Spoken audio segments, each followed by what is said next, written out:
Existe um erro que tem sido cometido por muitos, de forma sincera, com o coração cheio de boa intenção, mas que, ao ser repetido, não apenas anula o poder da oração por um doente, como também, inadvertidamente, pode selar um destino de prolongada aflição, de desânimo na fé e, em alguns casos, de um desfecho que poderia ter sido evitado. Não se trata de uma falha na sua devoção, nem de uma ausência de amor ao próximo, mas sim de uma incompreensão profunda sobre a natureza da enfermidade e do poder que o reino de Deus outorga aos seus filhos.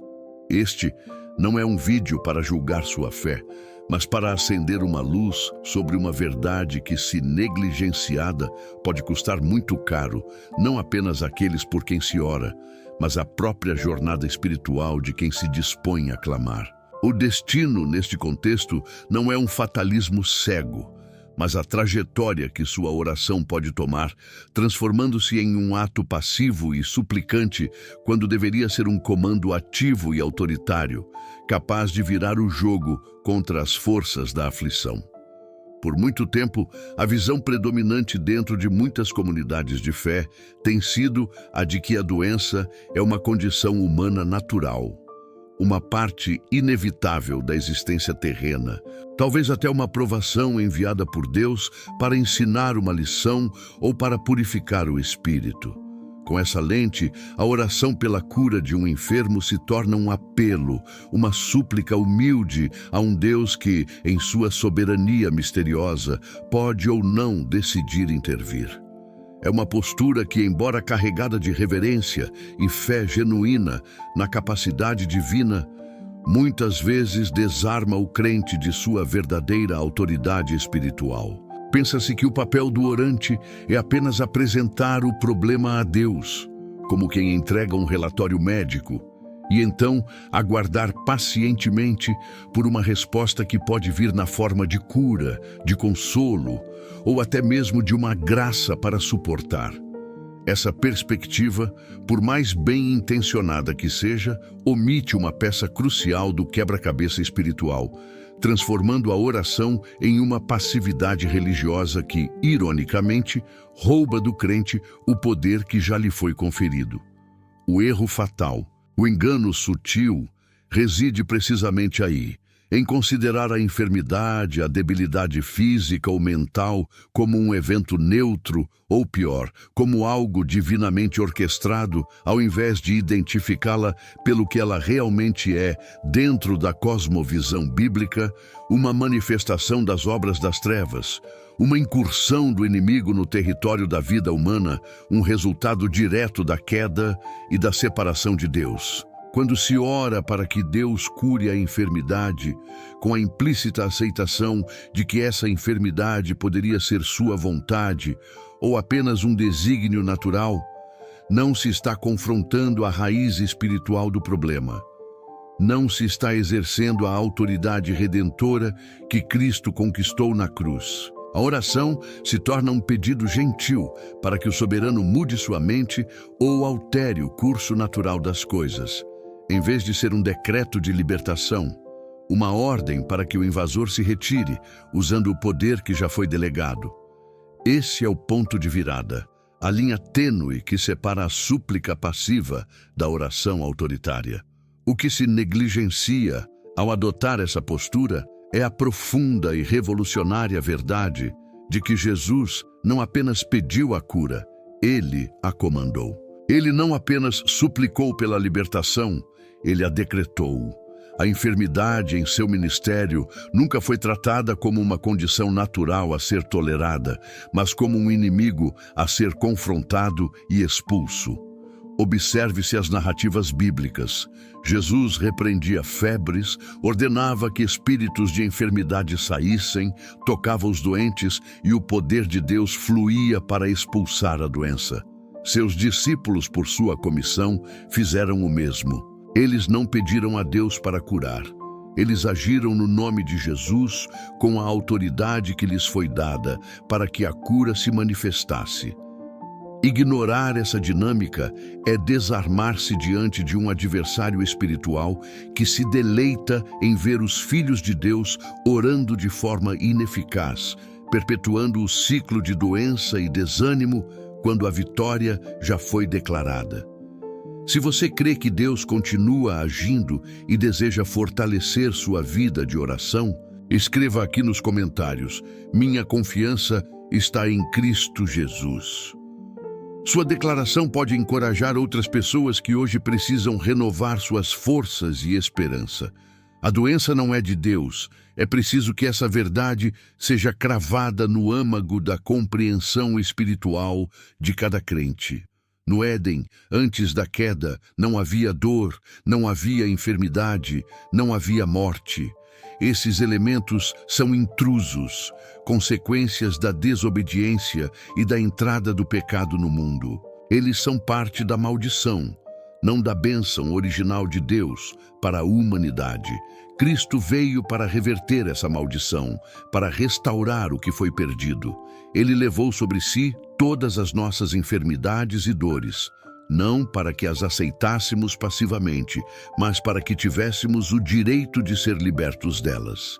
Isaías 53, 4, 5 declara com uma clareza cristalina: certamente Ele tomou sobre si as nossas enfermidades e sobre si levou as nossas dores. Pelas suas feridas fomos sarados.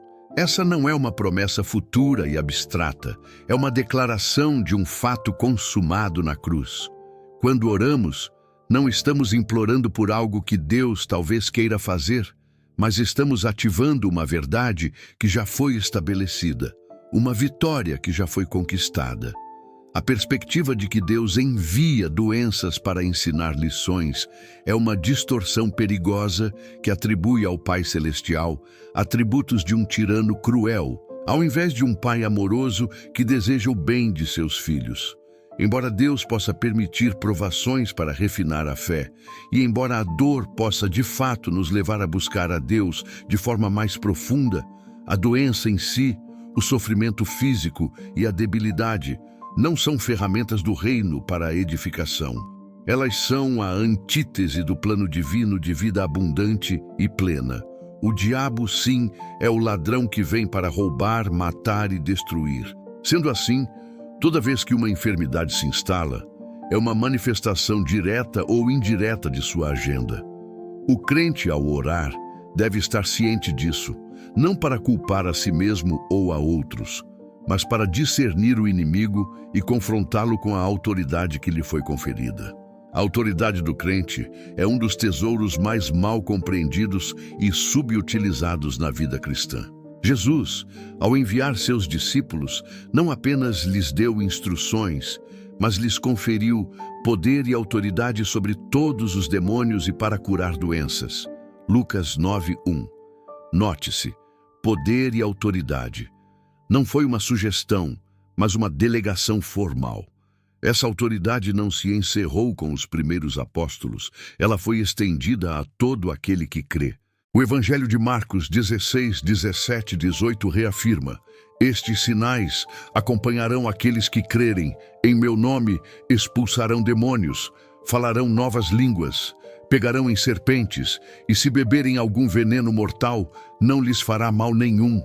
Porão as mãos sobre os doentes e estes serão curados. O em meu nome não é uma fórmula mágica, mas a reivindicação da autoridade que o nome de Jesus carrega, a qual ele concedeu aos seus seguidores. Quando se ora por um doente, não se está meramente pedindo a Deus que realize um ato milagroso do zero, como se Deus estivesse em silêncio ou alheio à situação. Ao contrário, está se ativando o milagre que já foi pago e está disponível através da obra redentora de Cristo. A fé, neste contexto, não é uma esperança vaga de que Deus possa fazer algo, mas uma convicção firme de que Ele já fez e que o poder para a manifestação dessa cura reside na autoridade delegada ao crente. É como um embaixador que, em nome de seu rei, emite um decreto. Ele não pede ao rei que escreva o decreto, mas o proclama com a plena autoridade do rei. esperando que seja obedecido. Da mesma forma, o crente, como embaixador de Cristo, tem a prerrogativa de repreender a enfermidade, de comandar a saída do espírito de enfermidade, de declarar a cura e a restauração, tudo em nome de Jesus. A oração, então, se transforma de uma súplica em um comando. Não é uma arrogância humana, mas um ato de humildade que reconhece o poder de Cristo operando através de um vaso disposto. Não se trata de uma imposição da vontade humana sobre a divina, mas do alinhamento da vontade humana com a vontade divina revelada na palavra. Que os doentes sejam curados, que os cativos sejam libertos, que o reino de Deus avance e desfaça as obras do diabo. Este discernimento é crucial para quem ora por um doente. Em vez de dizer, Senhor, se for da tua vontade, cure este irmão, a oração se torna, em nome de Jesus, espírito de enfermidade, saia, corpo, seja curado, saúde, seja restaurada agora, pela autoridade do nome de Jesus. Essa é a virada interna, a compreensão que liberta a oração de sua inércia e a impulsiona para a esfera da ação espiritual. O papel do orante não é apenas interceder, mas também discernir.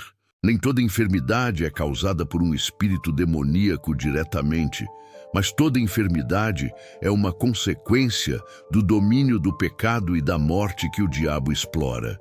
Por exemplo, uma pessoa pode ter uma doença autoimune, que não é um espírito específico, mas a manifestação de um corpo em desequilíbrio, uma porta aberta para a fragilidade que o diabo se aproveita. No entanto, o princípio de autoridade ainda se aplica. Em vez de simplesmente pedir que a doença vá embora, a oração pode se concentrar em ordenar que o sistema imunológico funcione perfeitamente, que cada célula do corpo se alinhe com a perfeição de Cristo, que toda inflamação ou degeneração seja revertida pelo poder do Espírito Santo.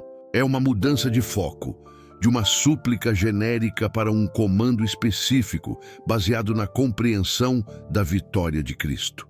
Imagine um campo de batalha onde um general tem todas as armas e a estratégia para vencer, mas seus soldados, por falta de compreensão de sua própria autoridade, ficam apenas pedindo ao general que lute por eles, em vez de usar as armas que já lhes foram dadas. Essa é a analogia da oração passiva. Jesus já conquistou a vitória. Ele já despojou os principados e potestades. Ele nos deu as armas da guerra espiritual, a palavra, o nome de Jesus, o Espírito Santo, a fé, e nos instruiu a usá-las. A oração por um doente, quando feita com autoridade, é um ato de guerra espiritual. É o crente assumindo sua posição de soldado no exército de Cristo, usando as armas espirituais para destruir as fortalezas do inimigo. A doença é uma fortaleza, e ela deve ceder ao comando do nome que está acima de todo nome. A transformação na abordagem da oração, de súplica a comando, não significa que a humildade seja abandonada. Longe disso. É uma humildade profunda, que reconhece a grandiosidade de Deus ao nos conferir tal poder e autoridade. É a humildade de se submeter à palavra e à vontade revelada de Deus, em vez de se conformar com as aparências do mundo caído. A fé não é arrogância, é confiança inabalável em quem Deus é e no que Ele fez. Quando se repreende uma enfermidade em nome de Jesus, não se está agindo com base na própria força ou merecimento, mas na justiça e no poder de Cristo que reside no crente. A oração se torna um canal através do qual o poder de Deus flui para o ponto de necessidade, não como um favor esporádico, mas como um direito adquirido pela cruz. Este entendimento é um verdadeiro despertar. Muitos crentes têm se sentido frustrados, desanimados e até culpados por orarem por anos por um doente sem ver a cura, e então questionam sua fé ou a vontade de Deus, ou até mesmo o amor de Deus. A verdade é que o erro não estava na falta de amor ou na ausência de fé, mas na forma como essa fé e amor eram direcionados. Ao não identificar a enfermidade como uma obra do inimigo e ao não exercer a autoridade delegada para confrontá-la, a oração se torna uma tentativa de convencer Deus a fazer algo que ele já autorizou seus filhos a fazerem. A oração precisa ser alinhada com a palavra e com o modelo de Jesus. Primeiro, a compreensão da identidade em Cristo. Quem é você? Você é um filho de Deus, herdeiro com Cristo, sacerdote e rei. Essa identidade confere autoridade espiritual. Você não está orando como um mendigo pedindo esmolas, mas como um filho que tem direito à herança. Esta herança inclui a saúde divina. Medite em Romanos 8,17, que afirma: Ora, se somos filhos, somos também herdeiros, herdeiros de Deus e co-herdeiros com Cristo. Se somos co-herdeiros, compartilhamos da mesma autoridade de Cristo.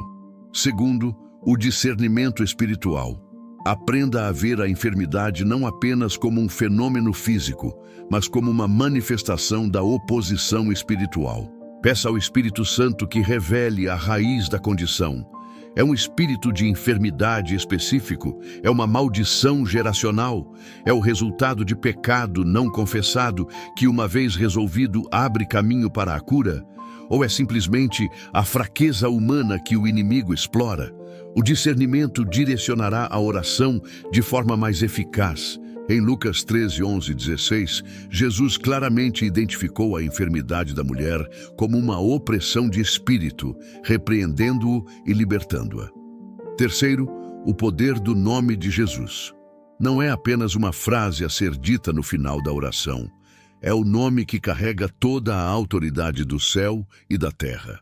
É o nome que faz todo joelho se dobrar, nos céus, na terra e debaixo da terra. Ao usar o nome de Jesus, você não está invocando um poder distante. Você está ativando a presença e a autoridade do próprio Cristo através de sua voz. O nome de Jesus é o seu cartão de crédito, ilimitado, no banco celestial.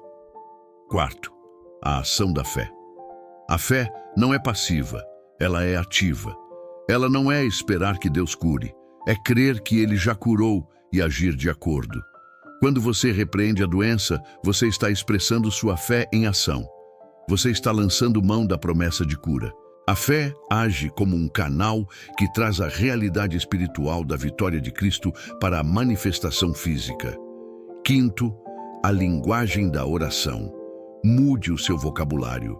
Em vez de "por favor, cure", use "eu declaro a cura", "eu ordeno que a enfermidade se vá", "eu comando que este corpo seja restaurado".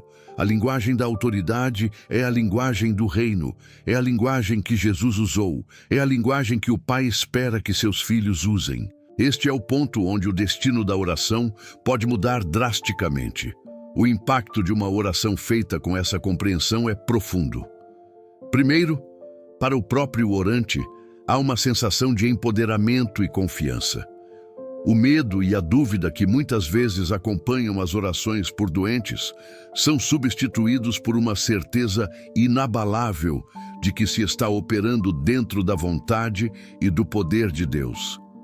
A fé se fortalece a cada ato de autoridade. Segundo, para o doente, há uma injeção de esperança real. A pessoa enferma não se sente como um objeto de pena, mas como um recipiente da graça e do poder de Deus, sendo alvo de uma ação divina através do crente. Terceiro, e o mais importante, há a manifestação da cura e da libertação. Não se trata de uma garantia de cura instantânea em todas as circunstâncias. A soberania de Deus e a cooperação humana, fé do doente, confissão de pecado, etc., ainda desempenham um papel, mas de uma dramatically maior probabilidade de ver a intervenção divina. Haverá momentos em que a cura não se manifesta imediatamente, ou talvez não se manifeste como se esperava. Isso não anula a verdade da autoridade do crente, nem significa que o erro na oração foi cometido. A guerra espiritual é complexa e existem múltiplas variáveis, incluindo a fé do próprio doente, a presença de pecados não confessados, a persistência necessária, ou até mesmo planos maiores de Deus que envolvem o testemunho através da fraqueza, como no caso de Paulo e seu espinho na carne. Contudo, a postura de oração deve sempre ser de autoridade e fé na vitória, jamais de resignação passiva. Mesmo em casos de graça para suportar, essa graça vem no contexto de uma luta, não de uma desistência. O cristão é chamado para ser um agente de transformação, um canal da glória de Deus na terra.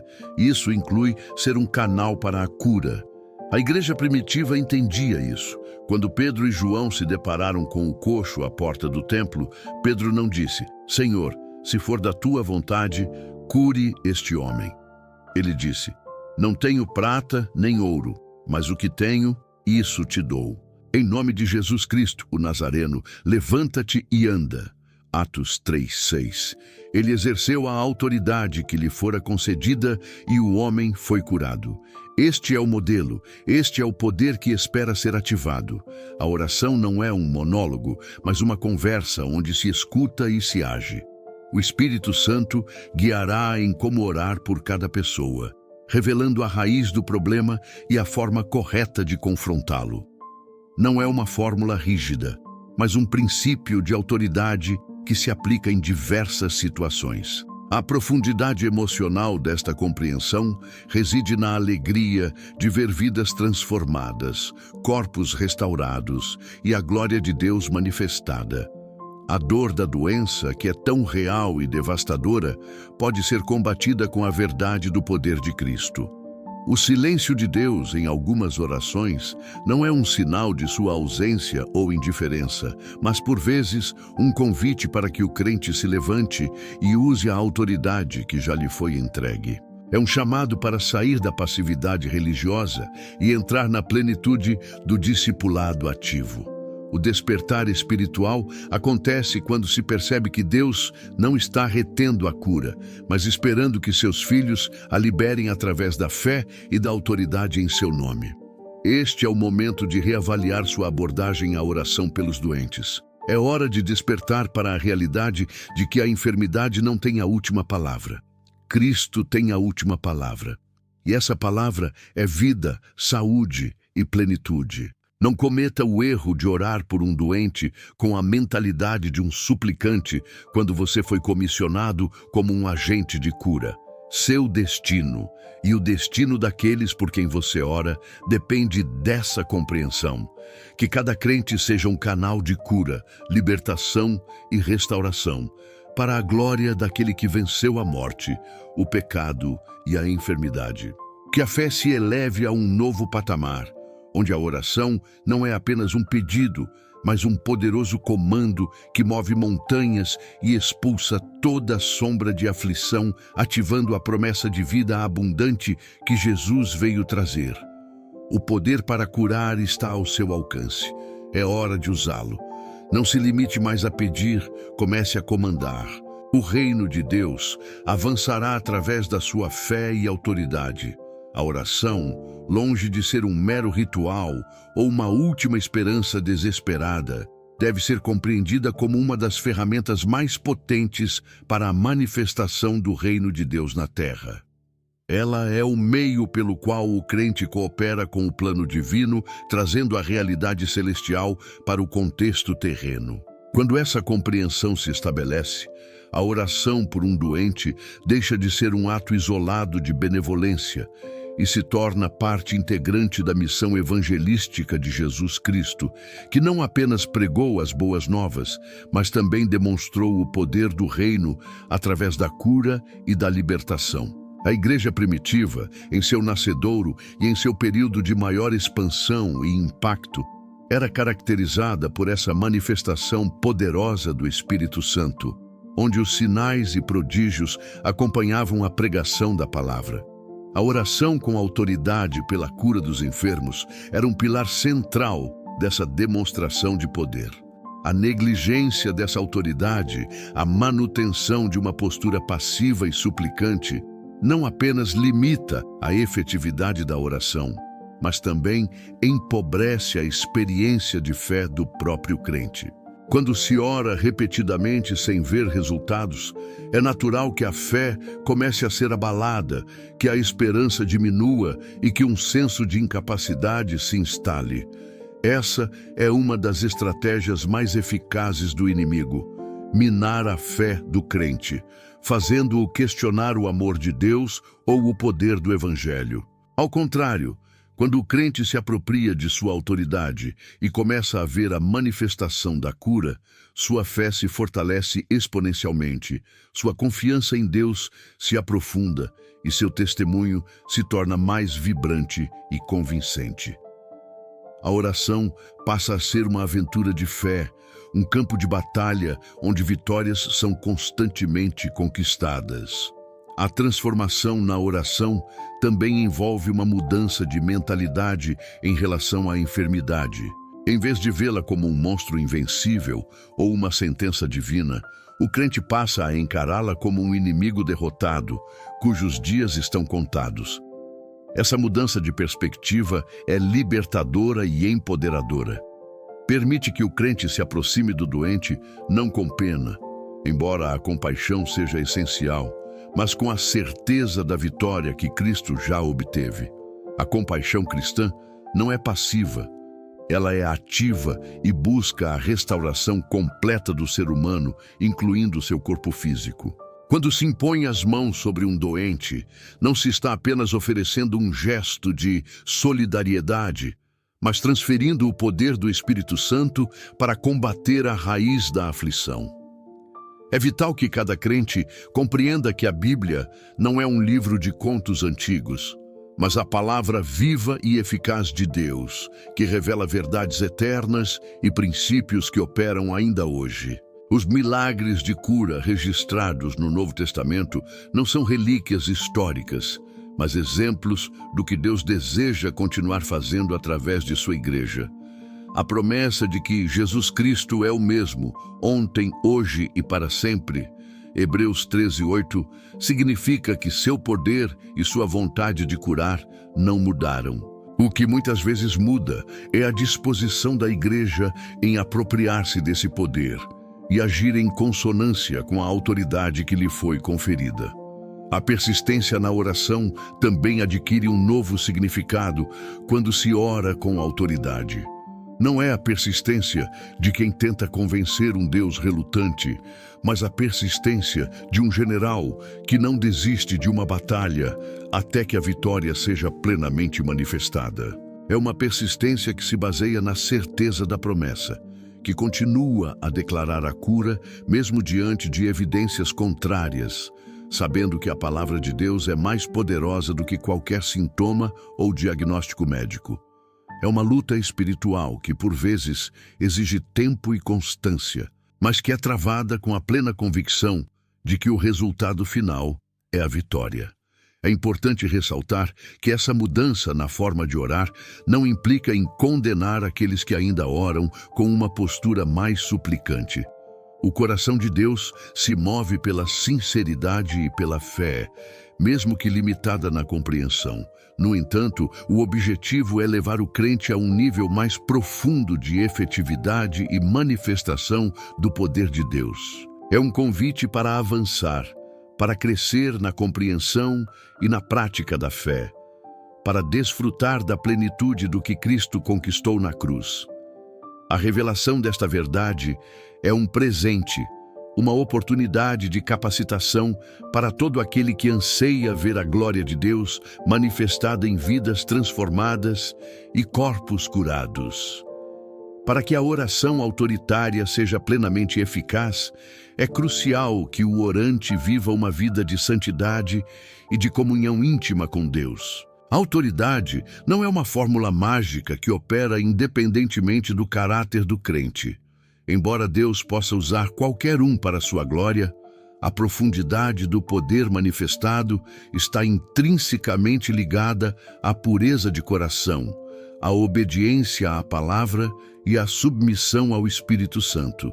Uma vida de oração e adoração constante, de estudo da palavra e de confissão de pecados, prepara o solo para que a autoridade espiritual opere sem impedimentos. O momento de orar por um doente com essa nova perspectiva pode ser um ponto de virada na sua própria jornada de fé. Pode ser o catalisador para um reavivamento pessoal, para uma nova onda de zelo e paixão por Deus e por sua obra. Ao ver o poder de Deus fluir através de suas mãos e de suas palavras, a presença de Deus se tornará mais real, mais tangível, e o senso de propósito na vida se aprofundará. A cura de um corpo é, muitas vezes, o ponto de partida para a cura de uma alma, para a conversão de um coração, para a restauração de uma família. Não subestime o poder de uma oração feita com autoridade. Uma única frase declarada com fé e convicção no nome de Jesus pode mudar o curso de uma doença, reverter um diagnóstico, restaurar uma vida. Essa é a verdade que o inimigo tem tentado obscurecer por séculos para manter a igreja em um estado de impotência e ineficácia. Mas a luz da palavra de Deus brilha, revelando a você a plenitude do seu chamado e da sua herança em Cristo. Se você está cansado de orar e não ver resultados, se você anseia por experimentar o poder transformador de Deus de uma forma mais palpável, este é o momento de abandonar as velhas formas e abraçar a autoridade que lhe foi dada. Não peça mais, comece a comandar. Não suplique, comece a decretar. Em nome de Jesus, repreenda a enfermidade, declare a cura, libere a vida. O destino de muitos pode depender da sua disposição em dar este passo de fé e coragem. Esteja atento à voz do Espírito Santo, que o guiará em cada passo e que lhe dará a sabedoria para orar de forma poderosa e eficaz. A fé é o combustível, a autoridade é a direção, e o nome de Jesus é o poder que fará a diferença. Que esta revelação não seja apenas conhecimento, mas uma prática diária que transforma a sua vida e a vida daqueles por quem você ora. Abrace essa verdade, exercite sua autoridade e seja um canal de milagres para a glória de Deus. O mundo precisa ver a manifestação do poder de Deus, e você é o instrumento escolhido para isso. A era da passividade acabou. A era da autoridade e da manifestação do poder de Deus começou para você. Viva essa verdade, ande nela, ore nela, testemunhe as maravilhas que Deus fará através de você. A enfermidade não tem mais domínio sobre os filhos de Deus, e você é um desses filhos com o poder para desfazê-la.